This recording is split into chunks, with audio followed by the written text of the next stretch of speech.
Olá pessoal, bem-vindos à aula de espectroscopia eletrônica número 3. E hoje nós vamos falar sobre a equivalência de elétrons com buracos e as regras de seleção para analisar as transições eletrônicas. Bem, na primeira aula desse tópico nós vimos que o hexa-aqua titânio 3 e o hexa-aqua cobre 2, apesar de terem configurações eletrônicas bem distintas, os dois apresentavam muitas similaridades em seus espectros eletrônicos.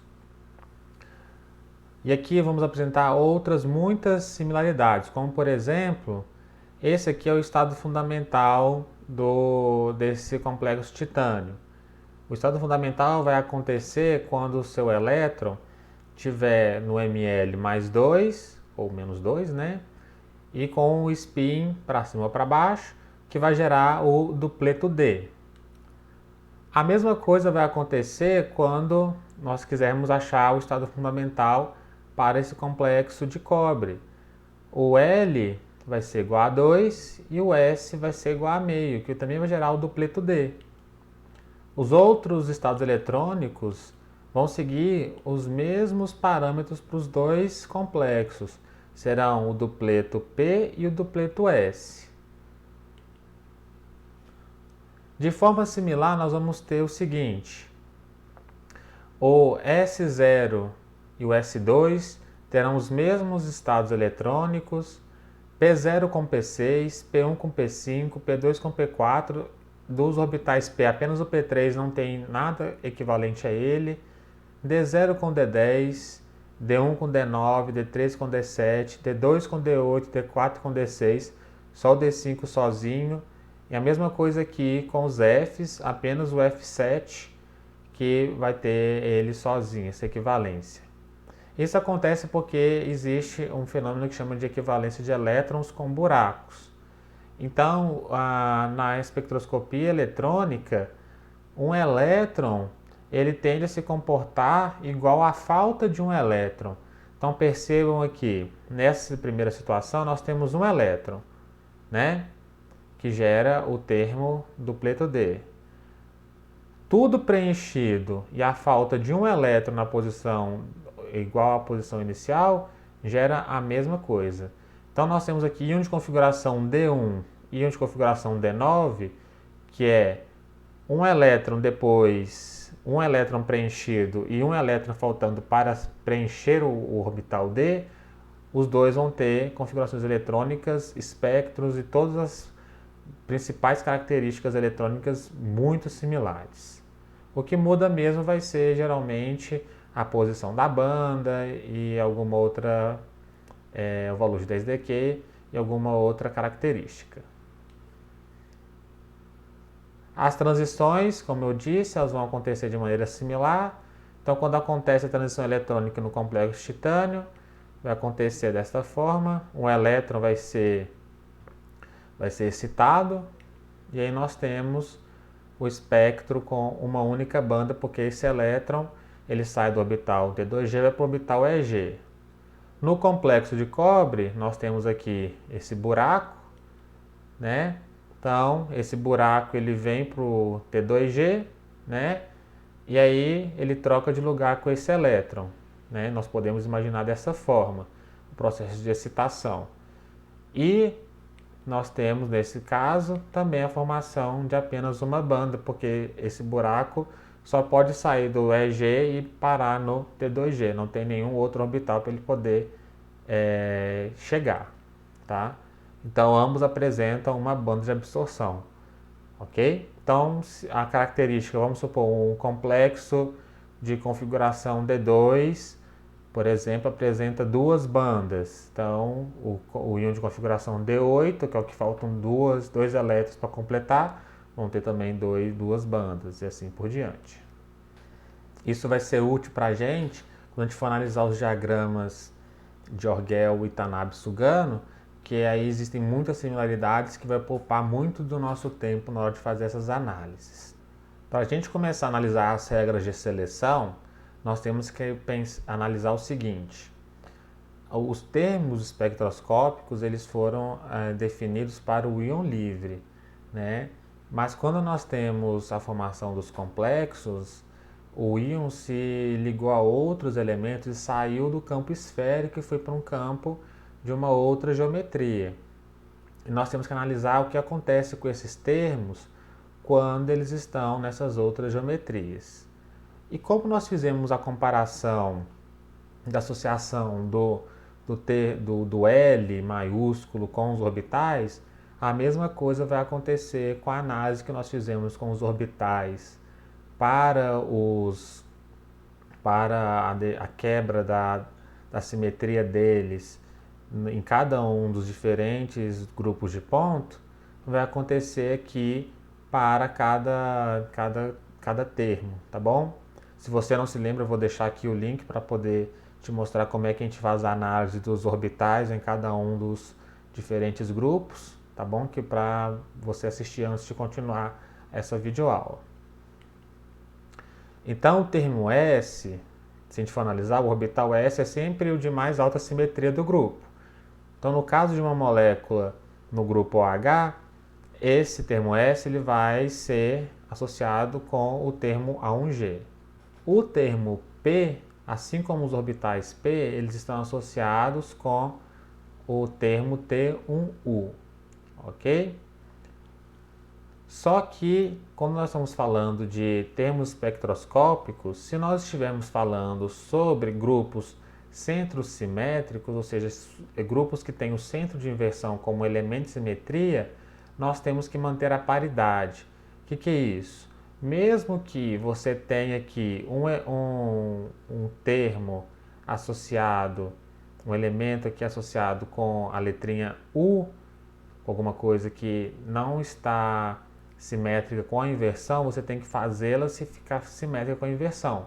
Então a gente simplesmente troca a letrinha U por G, tá bom? Então o termo P no grupo OH, ele vai ser associado com o termo T1G no final das contas, tá bom?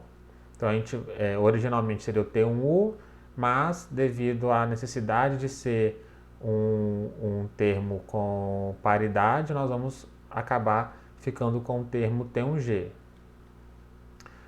O termo D, ele está associado com o EG e o T2G, tá bom? Nós vamos aqui nas funções quadráticas, EG e T2G.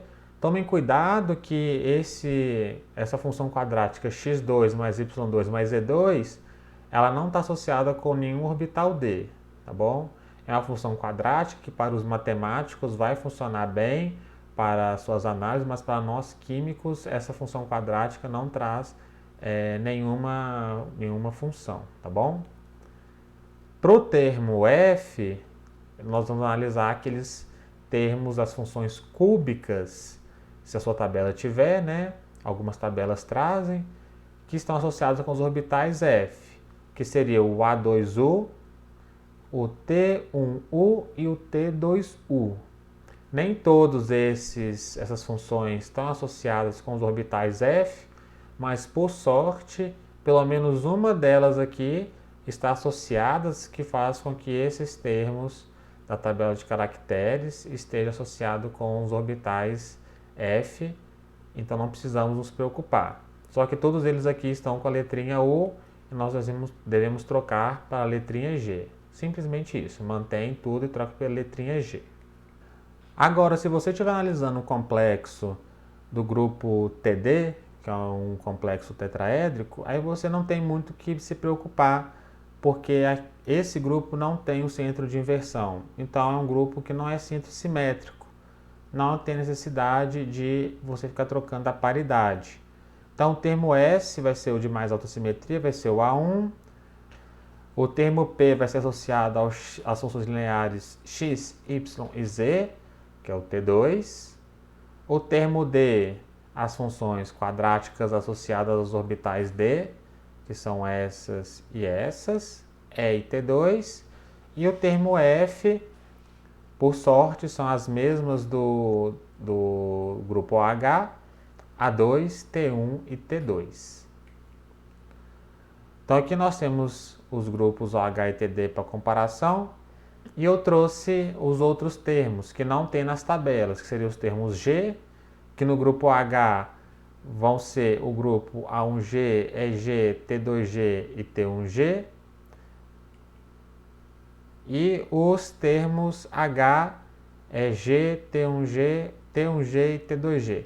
Aqui tem dois T1Gs porque esse daqui seria T1U e esse aqui seria T2U. E aí trocou pela letrinha G. E o termo I, que é A1G mais A2G mais EG mais T1G mais T2G e o outro T2G, porque esse T2G final aqui seria um T2U, tá bom? E aí vocês podem depois, no final das contas, somarem, né? Então o termo H, no final das contas, fica EG mais 2 T1G mais T2G. E o termo I fica A1G mais A2G mais EG mais T1G mais 2 T2G. E o TD fica a mesma coisa, só que sem a letrinha G, sempre igual. E agora, como saber quando vai acontecer as transições? Bem, a regra de seleção, a primeira delas, que talvez essa seja a mais importante, é que você não pode ficar trocando o spin no momento de fazer a transição. Então, no íon de configuração D1, se você quiser fazer a transição, você tem que fazer a excitação e o elétron, da maneira como ele estava originalmente, ele tem que ir para o final. Então, a situação inicial, o spin é igual a meio, e a final, o spin também é igual a meio.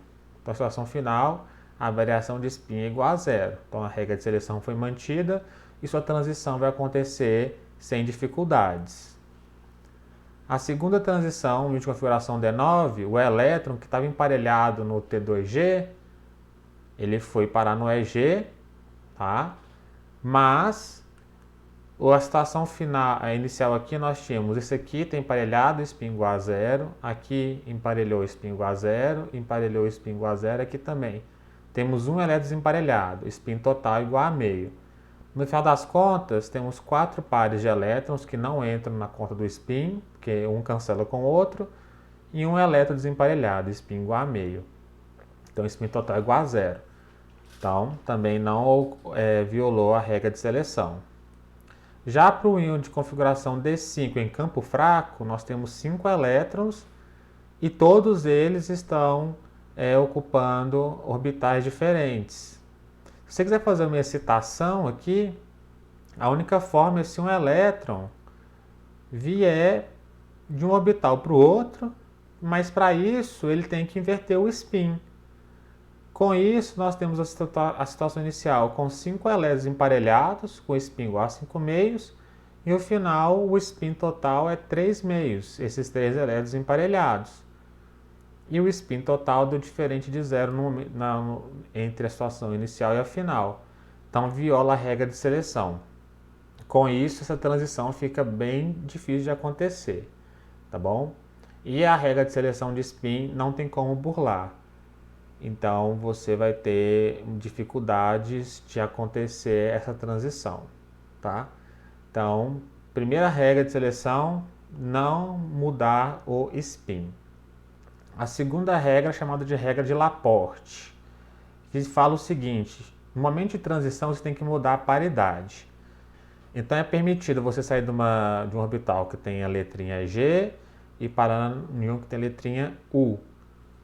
Mas é proibido você sair de G para G e de U para U, tá bom?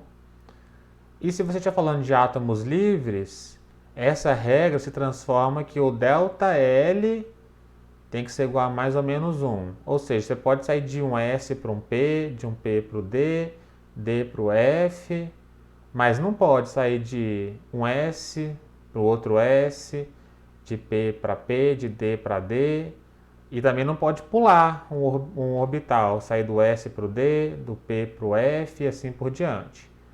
Então, por exemplo, se nós temos um complexo D1 em campo octaédrico, sair de um orbital de simetria T2G e parar no orbital de simetria EG devia ser proibido, tá? Pelo menos por Laporte. Por spin pode acontecer, mas Laporte permite a gente burlar. O que eu vou fazer? O grupo de ponto da molécula do hexaacotitânio, que tem essa configuração eletrônica, né, é do grupo H. né? E aí gera esses orbitais, EG e T2G. E aí eu vou fazer uma vibração assimétrica, que é a seguinte: o titânio vai na direção dessa molécula de água e essas duas moléculas de água vibram nessa direção, uma vibração assimétrica. Com isso, essa molécula fica dessa forma e cai no grupo C4V. Neste instante que essa molécula está nessa configuração, que ela está aqui vibrando e saiu do grupo H, ele perde o centro de inversão.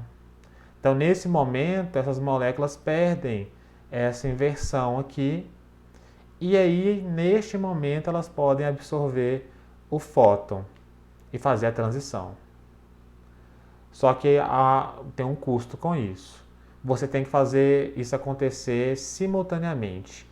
Então tem que fazer um acoplamento vibrônico, um processo de 2 fótons. Você tem que ter a vibração que acontece com o fóton na região do infravermelho, né?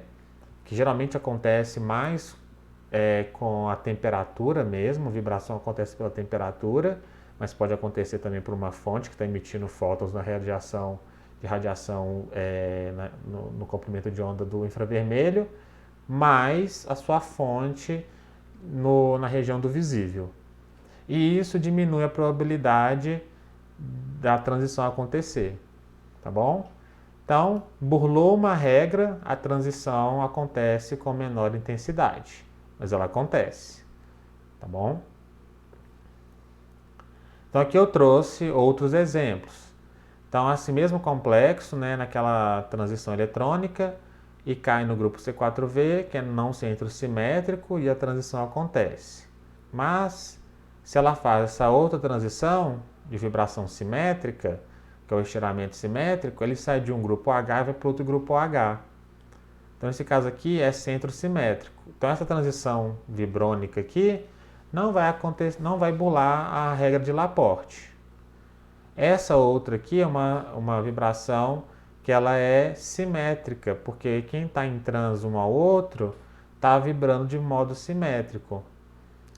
Ela sai do grupo H e vai para o grupo D4H, que também é centro simétrico. Ou seja, são acoplamentos que são inefetivos, ou seja, não são efetivos para burlar a regra de Laporte. Então, não são todas as vibrações que vão fazer a regra de Laporte ser quebrada, tá bom? Então, apenas aquelas que geram um composto que momentaneamente perde o centro de inversão, tá bom? Geram um composto não centro simétrico. Outra forma de burlar a regra de seleção é a seguinte: é você não ter paridade em nenhum momento, é você não ter centro de inversão nunca, que é o caso dos complexos tetraédricos. Quando você está trabalhando um complexo tetraédrico, como este aqui, o tetraclorido cuprato 2, você sai de um orbital de simetria E e vai para um orbital de simetria T2. Não tem G, não tem U, então o processo aqui acontece tranquilamente.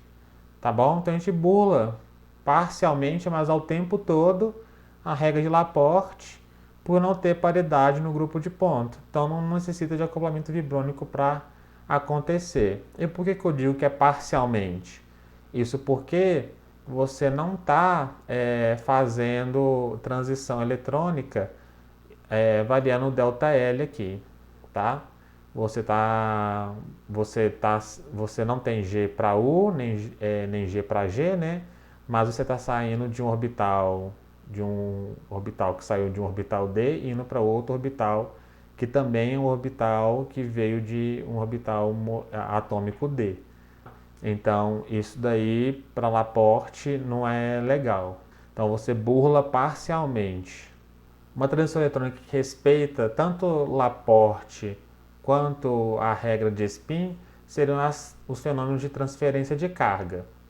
Quem viu a aula inicial que eu deixei linkado na primeira aula para o disco de Newton e aquela aula inicial sobre a espectroscopia UV-Vis para complexos metálicos, viu uma introdução breve sobre transferência de carga, que é um fenômeno que a gente pode falar que são os elétrons do ligante indo para o metal ou vice-versa, como é o caso do íon permanganato.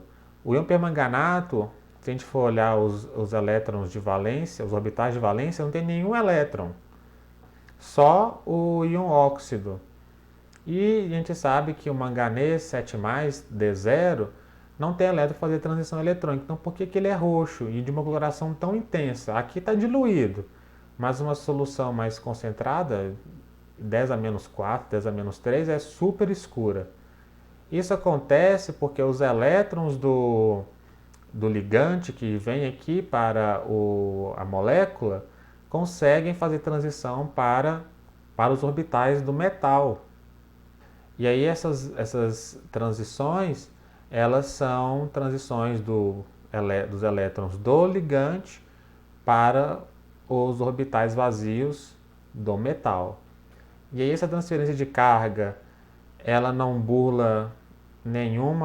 precisa burlar nenhuma das regras, porque primeiro, o íon permanganato é tetraédrico, não é nada centrosimétrico, está saindo de orbitais que vem aqui da combinação de orbitais do ligante aqui, né, para os orbitais do metal. Então eu estou fazendo aqui, então por exemplo, os orbitais aqui T2, né, para o A1, por exemplo, correspondem aqui às transições eletrônicas certinhas. Podemos elevar os elétrons aqui sem mudar o spin, sem problema nenhum, tá? Então respeitamos Laporte e respeitamos spin, tá? Então por isso que é muito intensa a coloração. Não tem que burlar nada, então a chance das transições acontecerem é muito grande. Outro exemplo seria o cloreto de ferro, a solução de cloreto de ferro em água, que forma o hexa-aqua-ferro 3, né? Esse daqui, o ferro, quando ele coordena com a água, forma um complexo que também tem transferência de carga, tá? Por isso que as soluções de ferro, apesar de ser uma de configuração D5, a gente já viu nos slides anteriores que se fosse só pelo metal, ele teria problema com a regra de spin, né? Mas como ele tem, com a água, capacidade de transferência de carga tanto do metal para o ligante, os orbitais vazios, né, que vão vir da ligação com o ligante, quanto do ligante para o metal, aí temos a transferência de carga. Por isso que as soluções de cloreto de ferro são de amarelo tão intenso. Então temos transferência metal-ligante e ligante-metal, tá bom?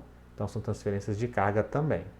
E aí nós podemos criar uma tabela que vai comparar o tipo de transição, o quanto ela é permitida, com a absortividade molar. Se você tira a concentração, o caminho óptico e normaliza o espectro pela absortividade molar, né, faz o espectro que o eixo Y, em vez de ser absorção, é absortividade molar, você consegue identificar que tipo de transição eletrônica que está acontecendo ali. Então, por exemplo, se ela for totalmente permitida, como por exemplo os fenômenos de transferência de carga no íon permanganato, a absortividade molar é muito elevada, acima de 1000, chegando até valores de 10.000.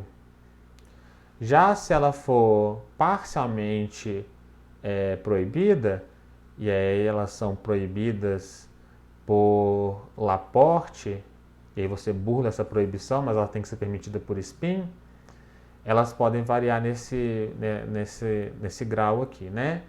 Os complexos tetraédricos e outras configuraçõa que não são centrosimétricas, como é o caso aqui do complexo tetraédrico, o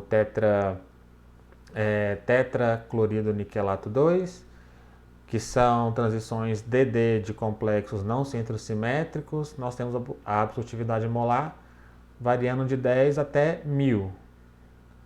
Já complexos octaédricos ou em outras geometrias centrosimétricas, você tem as transições DD centrosimétricas, que aí vocês têm que ter o acoplamento vibrônico, é um processo que envolve, como eu disse, 2 fótons, mais difícil de acontecer, porque o fóton na região do visível tem que chegar na hora que o complexo está naquela vibração fora do grupo centrosimétrico.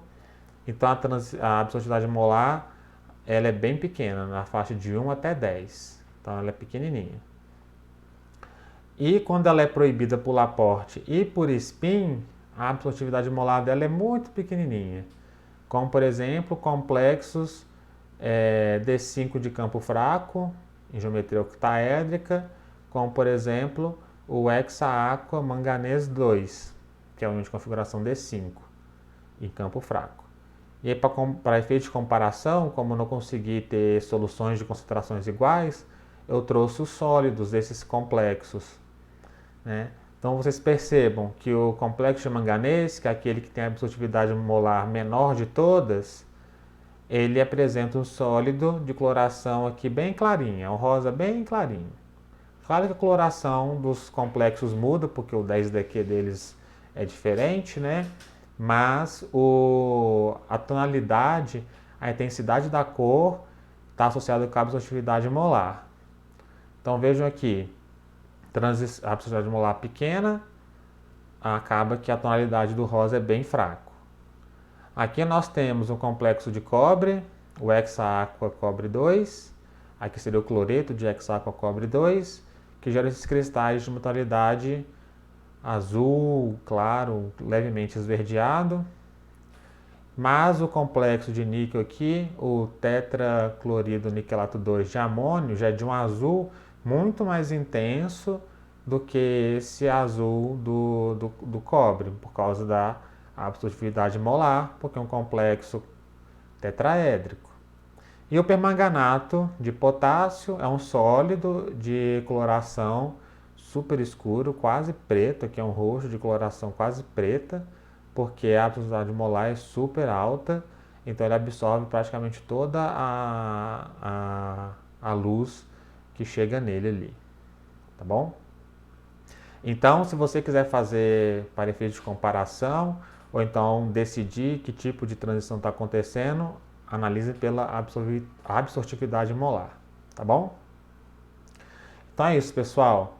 Com isso, nós finalizamos a aula de hoje e na próxima aula nós vamos falar sobre os diagramas de Orgel e começar a fazer as análises das transições de maneira mais quantitativa. Então, até lá!